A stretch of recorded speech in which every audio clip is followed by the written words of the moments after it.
So, the United Healthcare CEO, Brian Thompson, was murdered 4 days ago. And, I have mixed feelings. I'm not going to be the type to say that I would advocate that someone be shot and killed. But I can't say that I feel all that bad for him. I mean, if my insurance claim was denied by AI automatically without any consideration, and or it was some minuscule, ridiculous reason, I'm not going to pretend like I wouldn't want to be lashing out. I think that when it comes to people and the choices they make in their lives,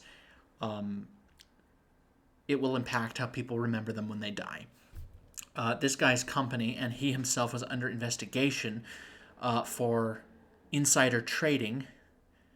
They didn't tell the people they're trading with that they're under investigation, and they made quite a bit of money before the value of the stock dropped.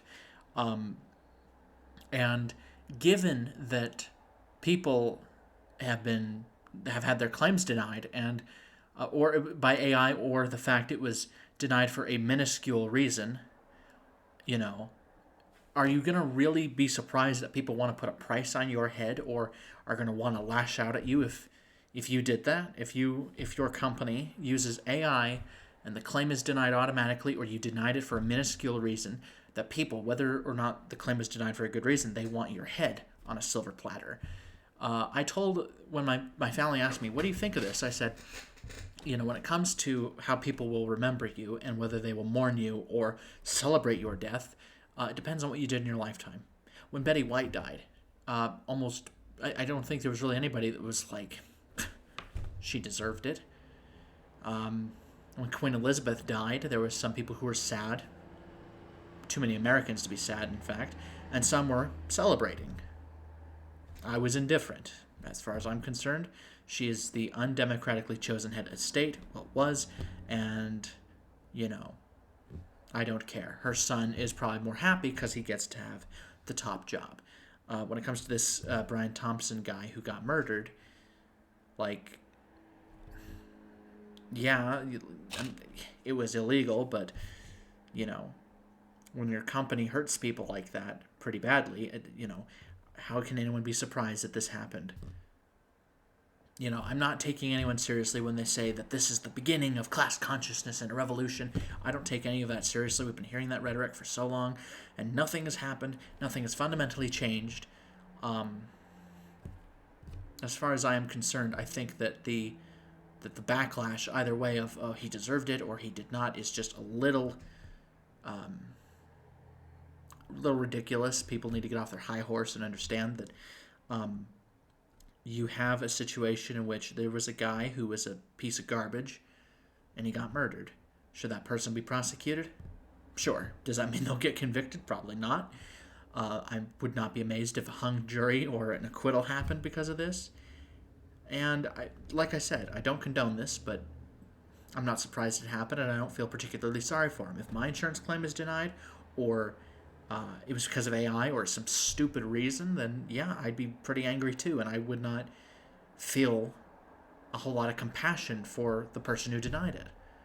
That doesn't mean I would go out and do it, but I really can't say that I feel all that bad.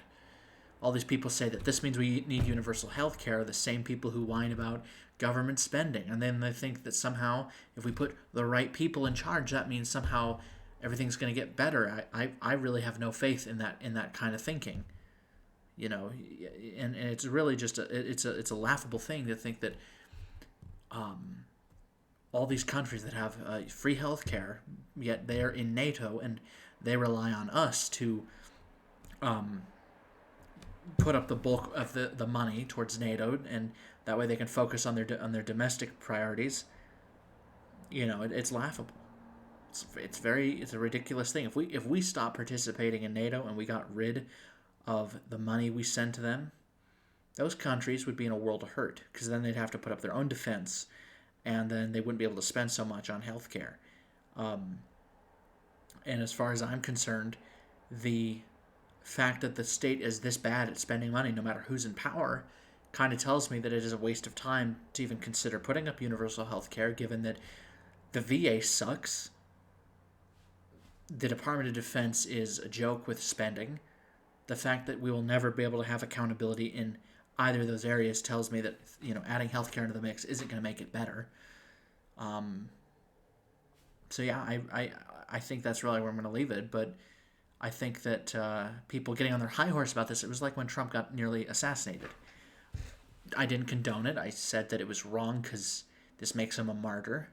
But let's not get on a high horse and think that whether or not this Thompson guy deserved it or not. Everyone's just on a high horse about how we need universal health care or it's just classless. And then when they would complain about Trump getting a bullet in the ear, it's like, I don't think anyone from the MAGA camp really can talk about classless, if anything. But, yeah, that's really what I got to say is just this whole class rhetoric is simply put just fantasy, really. But yeah, that's all I got to say, and I'll see you guys later.